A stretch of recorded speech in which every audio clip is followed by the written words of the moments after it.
Plastic ഷെഡിനുള്ളിൽ ദുരിതജീവിതം നയിച്ചു ഒരു കുടുംബം. കട്ടപ്പന തൊപ്പിപ്പാള സ്വദേശി തടത്തിൽ പറമ്പിൽ മല്ലിക സുരേന്ദ്രനും കുടുംബവുമാണ് നരകജീവിതം നയിക്കുന്നത്. കൂലിപ്പണിക്കാരായ മാതാപിതാക്കളും 2 മക്കളുമാണ് ഈ പ്ലാസ്റ്റിക് ഷെഡിൽ കഴിയുന്നത്.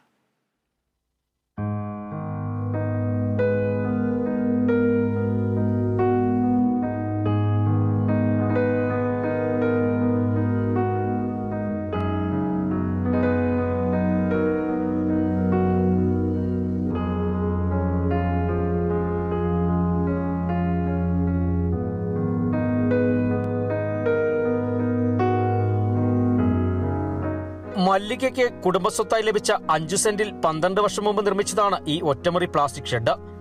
2 കുട്ടികളുമായാണ് ഈ കുടുംബം ഇതിനുള്ളിൽ അന്തിയുറങ്ങുന്നത്.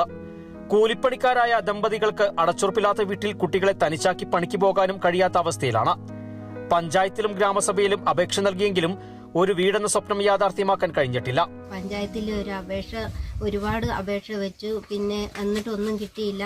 SC ഡെവലപ്മെന്റ് ഓഫീസിൽ വെച്ച് എന്നിട്ടും വീടൊന്നും കിട്ടിയില്ല. ലൈഫിൽ പേരുണ്ടെങ്കിലും ഒരുപാട് മാനദണ്ഡങ്ങൾ അവർ പറയുന്നുണ്ട്.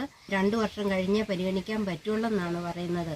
ഗ്രാമസഭയിൽ ഈ പ്രാവശ്യം പറഞ്ഞത് നവകേരളയുടെ പിന്നെ മന്ത്രിയൊക്കെ വന്നപ്പോൾ അതിൽ കൊണ്ട് അപേക്ഷ വെച്ചവർക്കേ ഉള്ളൂ ലൈഫിൽ പേരുണ്ടെങ്കിലും അല്ലാത്തവർക്ക് കൊടുക്കാൻ പറ്റിയല്ലെന്നാ പറഞ്ഞ. ശക്തമായ കാറ്റടിച്ചാൽ നിലംപൊത്താവുന്ന അവസ്ഥയിലായിരിക്കുകയാണ് ഇവരുടെ കുടിൽ. ഒരു കാറ്റടിച്ചാൽ താഴെ പോകുന്നൊരവസ്ഥയാണ്. പിന്നെ ഇത് കാട്ടുപന്നി കഴിഞ്ഞ ദിവസം തന്നെ ഇതിലെ കാട്ടുപന്നി ഓടി. ഒരു 10 മണിയൊക്കെ ആയപ്പോൾ കാട്ടുപന്നിയായിരുന്നു. നമ്മൾ പേടിച്ച് പിള്ളേരെയൊക്കെ അല്ലേ ഈ ചാടി കയറി കഴിഞ്ഞാൽ എൻ്റെ അവസ്ഥയൊന്ന് ആലോചിച്ച് നോക്കിയേ. പിള്ളേരൊക്കെ അവരുടെ ബുദ്ധിമുട്ടാണ്, അവർക്കൊരു വീട് അത്യാവശ്യമാണ്. കഴിഞ്ഞ ഗ്രാമസഭയിൽ ഇവർക്ക് ആദ്യം വീട് നൽകാൻ തീരുമാനമെടുത്തിരുന്നു. എന്നാൽ പഞ്ചായത്ത് ഈ തീരുമാനം അട്ടിമറിച്ചതായാണ് ആരോപണമുയർന്നിരിക്കുന്നത്.